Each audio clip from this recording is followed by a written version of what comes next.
नमस्कार, प्रणाम। मैं रजनीश कुमार पांडे एक बार फिर से आपका हार्दिक स्वागत करता हूं। कैसे हैं आप सभी लोग? आई होप आप इस सेशन को एंजॉय कर रहे होंगे और जो भी जीएस के या जीके के इम्पोर्टेंट प्रश्न है जो ये सीरीज हम चला रहे हैं, इससे आप लोग जो है लाभान्वित हो रहे होंगे। तो 10 से 12 प्रश्न इस सीरीज के माध्यम से आप तक पहुंच रहा है, उसे डेली आप लोग करिए, सॉल्व कीजिए। कहने को ये सिर्फ 10 से 15 क्वेश्चन है। आपने प्रीवियस वीडियो देखा होगा, एक क्वेश्चन लेता हूं, उसके इर्द गिर्द जितने भी एग्जामिनर मतलब क्वेश्चन फ्रेम कर सकते हैं वो सब मैं आप लोगों को बताने की कोशिश करता हूं। तो सीरीज की इसी श्रृंखला की पहली कड़ी को हम लोग पहले प्रश्न के रूप में देखते हैं। जैसा स्क्रीन पे आप लोग देख रहे हैं, which of the following is essential to form haemoglobin in blood, मतलब रक्त में हीमोग्लोबिन बनाने के लिए निम्नलिखित में से क्या आवश्यक है। तो ये सारी आप चीजों को पता है। फैट यानी कि वसा, फैट यानी कि वसा, आयरन, लोहा, कैल्शियम या प्रोटीन। कौन सा आंसर है जल्दी से कमेंट कीजिए। रक्त में हीमोग्लोबिन बनाने के लिए निम्न में से क्या आवश्यक है? जी हाँ, बिल्कुल सही पकड़ा है आप लोगों ने, आयरन यानी कि लोहा। अब देखें यहां पर, haemoglobin is an essential protein present in red blood cells that is responsible for carrying oxygen from the lungs to the rest of the body tissues and organs. मतलब जो हीमोग्लोबिन होता है वो लाल रक्त कोशिकाओं में मौजूद एक आवश्यक प्रोटीन है जो फेफड़ों से शरीर के बाकी ऊतकों और अंगों तक ऑक्सीजन ले जाने में क्या है, सक्षम है या जिम्मेदार है। रक्त में हीमोग्लोबिन के निर्माण के लिए आयरन की उपस्थिति बहुत ज्यादा क्या है, बहुत ज्यादा आवश्यक मानी गई है, महत्वपूर्ण है। जब शरीर में आयरन का भंडार पर्याप्त होता है, जब शरीर में आयरन की कमी होती है तो एनीमिया नामक एक बीमारी हो जाती है, जिससे शरीर अपनी जरूरतों को पूरा करने के लिए पर्याप्त हीमोग्लोबिन का उत्पादन नहीं कर पाता। इसीलिए हम लोगों को थकान, कमजोरी, सांस लेने में तकलीफ और भी अन्य लक्षण देखने को मिलते हैं। तो हीमोग्लोबिन, आयरन की कमी से कौन सा रोग, ये सारी चीजें इस क्वेश्चन के माध्यम से आप लोगों ने जाना। अगला क्वेश्चन, भारत में किसी राज्य के महाधिवक्ता यानी कि सॉलिसिटर मतलब एडवोकेट जनरल की नियुक्ति कौन करता है? In India who appoints the advocate general of state. तो यहाँ क्या आंसर होगा? Governor of the state, prime minister of India, president of India या चीफ मिनिस्टर ऑफ इंडिया। अब देखें आप लोग, राज्य का महाधिवक्ता यानी कि एडवोकेट जनरल ऑफ स्टेट, संविधान के आर्टिकल 165 में इसका उल्लेख है। पिछली क्लास में भी हमने इससे रिलेटेड एक क्वेश्चन देखा था, attorney general of India, Bharat का महान्यायवादी। ठीक है, यहां पे इसका अनुच्छेद कितना है? 76। ठीक, तो याद रखेंगे, केंद्र सरकार में सबसे बड़ा वकील, सबसे बड़ा विधिक अधिकारी एजीआई यानी कि अटॉर्नी जनरल ऑफ इंडिया होता है। वहीं राज्य सरकार में सबसे बड़ा विधिक अधिकारी, कानूनी मशवरों पे जो राज्य सरकार को सलाह दे, वो कौन होता है? Advocate general of a state, जिसका अनुच्छेद 165 में वर्णन है। तो इसके महाधिवक्ता, राज्य के महाधिवक्ता की नियुक्ति कौन करता है? कॉमन सेंस है, इसका आंसर क्या है? Governor of the state. ठीक है, अब एजीआई की नियुक्ति कौन करता है आप लोगों को कमेंट में बताना है। ठीक है, यहां पे देखेंगे, महान्यायवादी कौन होता है? देश का सर्वोच्च कानूनी अधिकार होता है, कानूनी अधिकारी होता है, जिसका वर्णन आर्टिकल 76 यानी कि 76 में है। और कौन है एजीआई? फिलहाल के वेणुगोपाल, इनके जो है कार्यकाल को फिर पुनः बढ़ा दिया गया है। के वेणुगोपाल जो है हमारे देश के 15वें क्या है? महान्यायवादी है, भारत के महान्यायवादी। कौन से? 15वें। तो याद रखेंगे, भारत में किसी राज्य के महाधिवक्ता की नियुक्ति करता है गवर्नर ऑफ द स्टेट, मतलब राज्यपाल। कौन करेगा? राज्यपाल। यहां थोड़ा सा इसके बारे में देखें। महाधिवक्ता राज्य सरकार का कानूनी सलाहकार यानी कि लीगल एडवाइजर होता है, जो राज्य से संबंधित बहुत सारे मामलों पर कानूनी सलाह देता है। भारत के संविधान के अनुसार किसी राज्य का राज्यपाल यानी गवर्नर ऑफ द स्टेट उस राज्य के महाधिवक्ता यानी कि एडवोकेट जनरल की नियुक्ति करता है। आर्टिकल 165 में इसका वर्णन है। अगला question, which article of the constitution of India lays down that an Indian citizen has the right to use any restaurant, road और पब्लिक प्लेस। भारत के संविधान के अनुसार यह कौन सा अनुच्छेद कहता है कि एक भारतीय नागरिक को किसी भी रेस्टोरेंट, सड़क या सार्वजनिक स्थान पर जाने की जो है वो उसका अधिकार है, वो जा सकता है, कोई भी रोक नहीं सकता है। ठीक है, तो अभी आप लोगों ने देखा होगा एक मूवी आई थी आर्टिकल 15 एक मूवी आई थी, जिस मूवी में सारा जो भी सामाजिक भेदभाव जो है दिखाया गया। हालांकि स्वर्णों ने और कुछ लोगों ने इस फिल्म का विरोध भी किया कि इसमें जो है आपसी सामंजस्य को जो है मतलब बिगाड़ने के लिए इस तरीके की मूवी प्रचारित की जा रही है, ऐसा कुछ। तो आर्टिकल 15 में भी दिखाया गया। तो यदि आपने देखा होगा तो आप लोग इसका आंसर पकड़ पाएंगे। इसका फिलहाल आंसर है अनुच्छेद 15(2). ये क्या करता है मैं आप लोगों को बता देता हूं। भारतीय संविधान के भाग 3 में अनुच्छेद 12 से 35 तक हमें 6 प्रकार के मौलिक अधिकारों की जो है सुरक्षा देता है। कौन? भारतीय संविधान। उन 6 मौलिक अधिकारों में पहला मौलिक अधिकार है हमारा समता का अधिकार, यानी कि राइट टू इक्वालिटी, जिसका वर्णन संविधान के अनुच्छेद 14 से 18 तक वर्णित है, जिसमें आर्टिकल 15 आता है। ठीक है, आर्टिकल 15 में थोड़ा सा ऐसे याद करेंगे, धम्म जलज। ठीक है, इस पे आर्टिकल 15 कहता है भेदभाव नहीं हो सकता। किस आधार पे? धर्म के आधार पे, मूल वंश के आधार पे, जन्म स्थान के आधार पे, लिंग के आधार पे, जाति के आधार पे किसी भी प्रकार का भेदभाव की सीधा सीधा मनाही करता है आर्टिकल 15। तो रेस्टोरेंट, सड़क या सार्वजनिक स्थान पे हमें जो है हमसे कोई भी जो है भेदभाव नहीं करेगा, हमारा अधिकार है, हम वहां पर जा सकते हैं। तो आर्टिकल 15 में ये जो है वर्णन किया गया है। तो ये बहुत इंपॉर्टेंट प्रश्नों में से एक है और मैंने काफी डिटेल में इसको समझाया। ठीक है, तो आर्टिकल 15 आप लोगों को याद रखना है। चलिए अगला क्वेश्चन देखते हैं। यहाँ पे देखिए लिखा हुआ अनुच्छेद 15(2) में कहा गया किसी भी नागरिक के साथ धर्म, मूल वंश, जाति, लिंग या जन्म स्थान, मैंने ट्रिक क्या बताई? धम्म जलज, है ना। एक एक वर्ड से आप लोग याद रख सकते हैं। किसी भी प्रकार का भेदभाव नहीं किया जाएगा।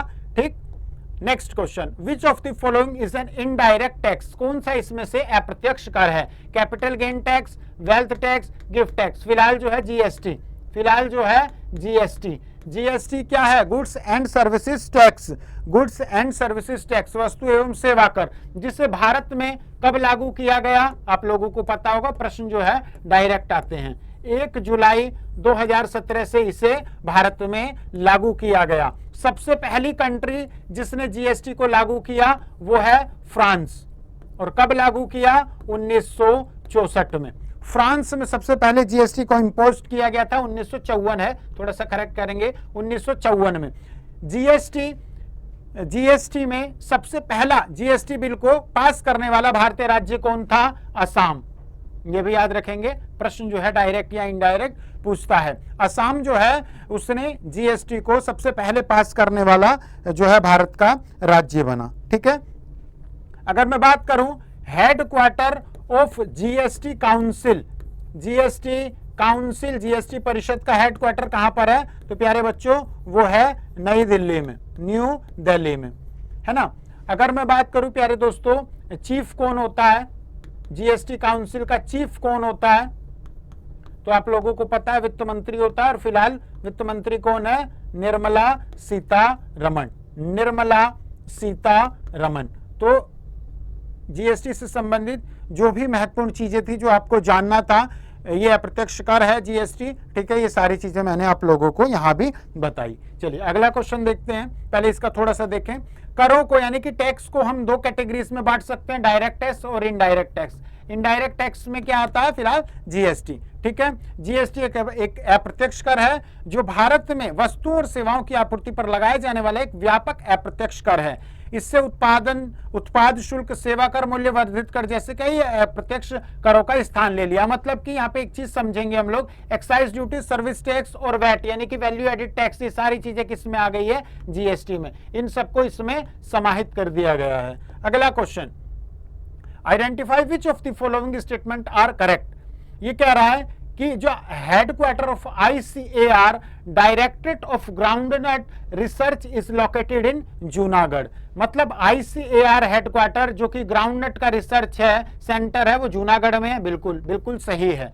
Headquarter of ICAR, directorate of rapeseed and mustard research, is located इन भरतपुर। जो तेल वाला जो रिसर्च कारखाना है भरतपुर में, बिल्कुल सही है। The headquarter of ICAR, director of soybean, जो सोयाबीन का रिसर्च सेंटर है आईसीएआर का, वो इंदौर में, ये भी बिल्कुल सही है। यानी कि तीनों स्टेटमेंट इसके एकदम सही हैं। ठीक है, यहाँ पे आप लोग देखेंगे। अगला प्रश्न, when did the constitution of WHO come into force, a date which we now celebrate as World Health Day everywhere?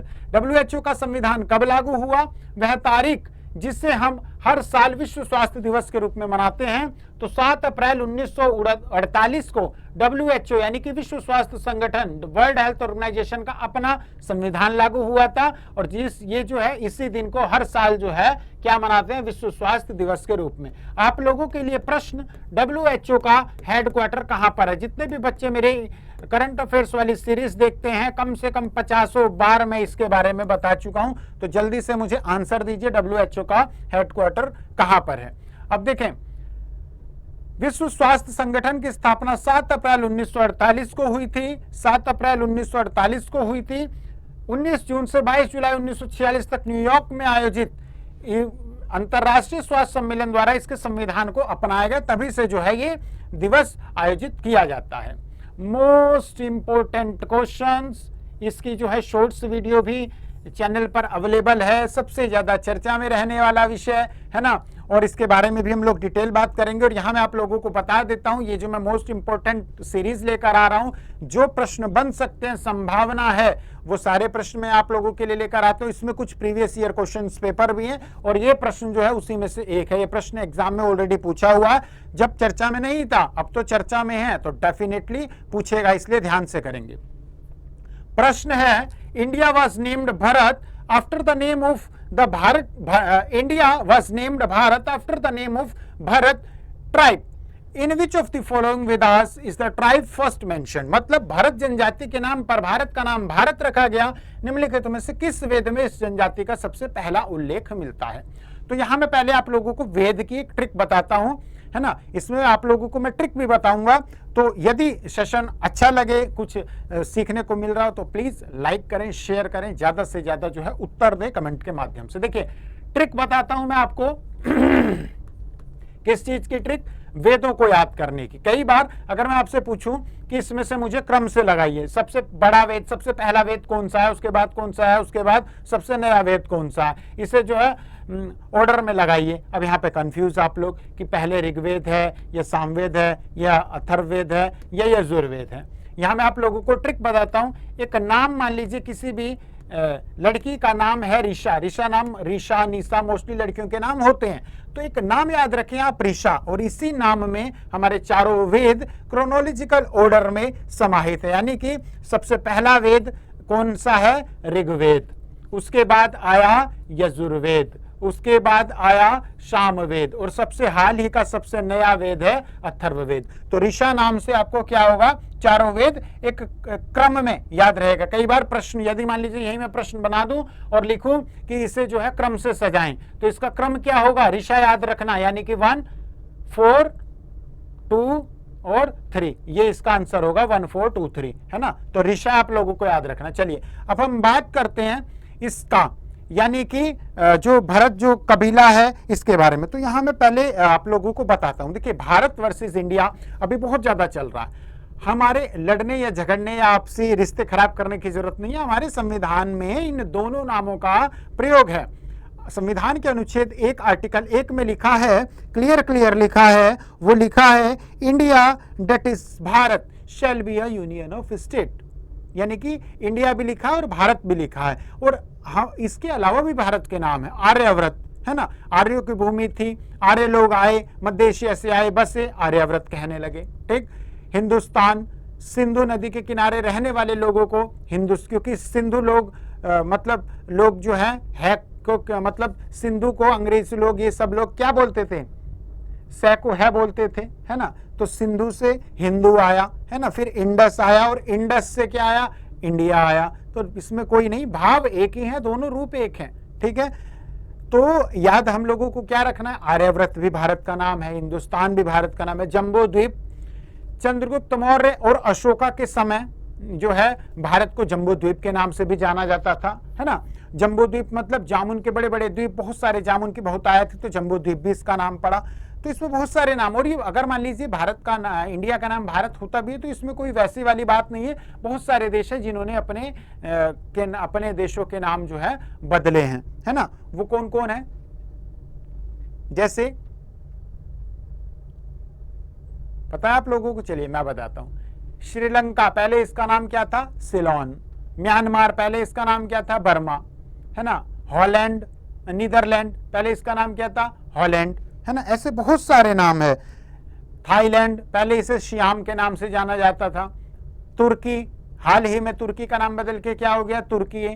तो बहुत सारी कंट्रियां नाम बदल सकती है। संविधान में, संसद भवन में इस पर चर्चा होगी, चाहे वो संसद सत्र के दौरान हो या कोई विशेष बैठक, जैसा भी हो, वो चीजें जब सामने आएंगी तो उस पर और डिटेल में हम लोग बात करेंगे। फिलहाल ये जो है एक भ्रम है या क्या है, वो आप लोगों को वो जो है भविष्य के उसमें है, गर्भ में है, तो हम लोग आगे देखेंगे इन चीजों को। तो फिलहाल भारत का नाम किस वेद में इसका वर्णन है? भरत जनजाति के नाम पर भारत का नाम भारत रखा गया, है ना। निम्न में से किस वेद में इस जनजाति का सबसे पहले उल्लेख मिलता है? तो ऋग्वेद में मिलता है। ठीक है, याद रखेंगे। प्राचीन भारतीय ग्रंथों और किंवदंतियों के अनुसार भरत नामक एक प्राचीन जनजाति के नाम पर भारत का नाम भारतवर्ष या भारत रखा गया था। और ये भरत कौन थे? ये राजा दुष्यंत और रानी शकुंतला के पुत्र थे। भरत जो कि कुरु जनजाति थी, वैदिक काल के दौरान भारत के उत्तरी भागों में रहते थे। यह नाम ऋग्वेद में लिखा हुआ है। चारों वेदों में ऋग्वेद सबसे पुराना, सबसे महत्वपूर्ण वेद है। इसमें भजन और छंद शामिल है जो धार्मिक समारोह और अनुष्ठानों के दौरान पढ़े जाते हैं। नेक्स्ट क्वेश्चन है, When was the none of the above ballot option first implemented in India? कहते हैं ना कि मैं तो नाटो दबा के आया हूं, मैं किसी को वोट नहीं दे के आया, मेरे लिए किसी सरकार ने कुछ नहीं किया। मोस्टली कहते हैं मेरे लिए किसी सरकार ने कुछ नहीं किया, मैं जो है नाटो दे के आया हूं। देखिए इसका प्लस पॉइंट भी है, माइनस भी है।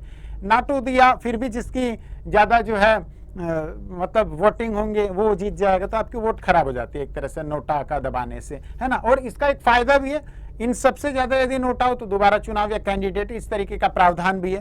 तो नाटो यानी कि नन ऑफ द अबव, यानी कि सबसे नीचे लिखा होता है, यानी कि ऊपर जितने भी लीडर रखे हुए हैं, है ना, मुझे कोई से भी पसंद नहीं है, इसलिए मैंने नाटो दबा दिया। नाटो का मतलब ये होता है। नाटो सबसे पहले कब इसका प्रयोग किया गया? भारत में। तो 2013 में सबसे पहले नाटो का प्रयोग किया गया, है ना। कहते हैं ना उपरोक्त में से कोई नहीं, यानी कि नोटा चुनाव लड़ रहे सभी उम्मीदवारों को अस्वीकार या नकारने की अनुमति देता है। भारत में पहली बार 2013 में जो है इलेक्शन कमीशन ऑफ इंडिया द्वारा पेश किया गया था। 2013 में सुप्रीम कोर्ट के फैसले के बाद लोकसभा और राज्य विधानसभा चुनाव में भी जो है नाटो को जो है as a option ballot paper में शामिल किया गया। अगला प्रश्न, निम्न में से कौन सा से संयुक्त राष्ट्र सतत विकास लक्ष्यों में से एक है? Zero hunger, climate action, life below water, quality education. यदि आप पढ़ते हैं, है ना, एनवायरमेंट, इकोलॉजी और इकोनॉमी, ये सारी चीजें यदि आप पढ़ रहे हैं और न्यूज देख रहे हैं, मैगजीन वगैरह पढ़ रहे हैं, तो आपको पता होगा ये सारी चीजें जो है इसमें शामिल है ना। सस्टेनेबल डेवलपमेंट गोल्स यानी कि SDG जो 1, 2, 3, 4 रैंकिंग में आती है, इसमें ये सारे विषय शामिल है ना। ये सारी चीजें देखिए, SDG 2 में जीरो हंगर है, SDG 3 में क्लाइमेट एक्शन है, SDG 14 में लाइफ बिलो वाटर है, SDG 4 में क्वालिटी एजुकेशन है। सारी चीजें संयुक्त राष्ट्र सतत विकास लक्ष्य है। अगला question, the population of India is according to census 2011, यानी कि भारतीय जनगणना जो 2011 में हुई थी, उस समय भारत की जनसंख्या कितनी थी? तो यहां मैं थोड़ा सा आप लोगों को क्लियर करूंगा। उस समय भारत की जनसंख्या 1.21 बिलियन थी लगभग, अगर बात करें 121 करोड़। क्लियर? यहां बात करें 2023 में, यानी कि अभी भारत की जनसंख्या बताई जा रही है कि 143 करोड़ हो चुकी है, यानी कि 1.43 बिलियन, यानी कि ये 21 बढ़कर 2011 के अकॉर्डिंग कितना हो गया? 43। हालांकि अभी जनगणना हुई नहीं है, सारी चीजें क्लियर होंगी, लेकिन 2023 में जनगणना बाधित वगैरह क्यों हुई प्यारे दोस्तों? कोरोना, ये पैंडेमिक एरिया चला, इस वजह से दोबारा इस पर वर्क हो रहा है। 2023 में ये जो है 1.43 है। बहुत सारे समाचार पत्रों के माध्यम से या इंफॉर्मेशन के माध्यम से हमें पता लगा कि भारत ने जो है चाइना को पछाड़कर भारत जो है जनसंख्या में नंबर 1 पे आ गया है। हालांकि भारत सरकार ने इस पुष्टि को नकारा है, इसकी पुष्टि नहीं की है ना। तो ये जब क्लियर होगा तब हम लोगों को बताएंगे। हाल ही में वो जो 8 बिलियन डेज है वो भी मनाया गया। 8 बिलियन डेज का मतलब होता है वैश्विक जो आबादी है उसने जो है 8 अरब को पार कर दिया, यानी कि 8 बिलियन, लगभग 800 करोड़ विश्व की जनसंख्या हो गई है, जिसमें से 143 करोड़ जनसंख्या भारत की है। जब भारत सरकार ने इस पुष्टि को नकारा, इसका मतलब भारत अभी भी जो है विश्व में दूसरे नंबर पर है जनसंख्या के मामले में। ठीक है, तो यहाँ पे ये सारी चीजें मैंने आप लोगों को बताई, आशा ही नहीं बल्कि पूरा विश्वास है आप लोगों ने जो है एंजॉय के साथ पढ़ा होगा, एक एक प्रश्नों को आसानी से समझा होगा, जो भी ट्रिक या जो भी मैंने माध्यम बताया ताकि आपको याद हो, वो सारी चीजें आप लोगों ने करी होगी। तो आशा ही नहीं बल्कि पूरा विश्वास है आप लोग अच्छे से पढ़ेंगे, चैनल को शेयर करेंगे, लाइक करेंगे, कमेंट करेंगे, सब्सक्राइब करेंगे, करवाएंगे। कल पुनः मुलाकात होगी, तब तक के लिए नमस्कार, जय हिंद, जय भारत।